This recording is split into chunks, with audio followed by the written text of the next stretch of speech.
A lot of change could be coming to Cheshire elementary schools in the next school year. Some students could be going to a different school entirely after the Board of Education picks a redistricting plan. NBC Connecticut's Jane Chaco has more on the board's decision.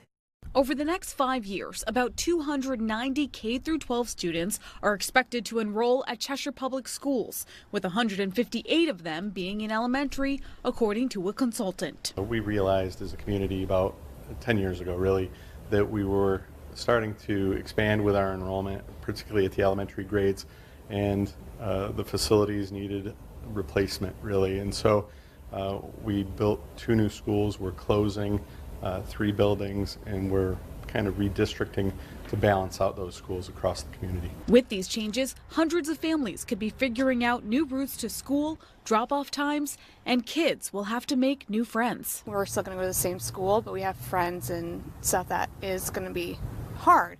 And at 4th grade, it's kind of hard to go to a different school for the next 2 years. I've made a lot of good friends that have been with me since kindergarten, and I'm very sad that they have to leave here. A consultant came up with 5 redistricting plans that would average 18 students per classroom.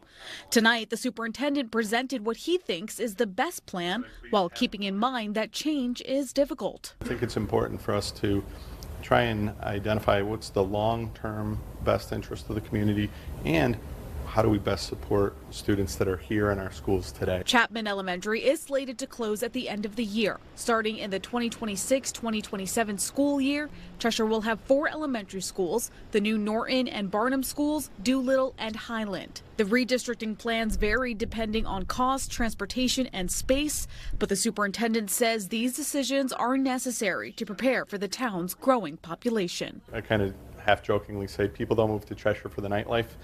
They want to get a great educational experience, and we're going to continue to provide that regardless of what school our children attend. The superintendent says families can fill out a waiver form, and that student can go to any school of their choosing. In Cheshire, Jane Chaco, NBC Connecticut News.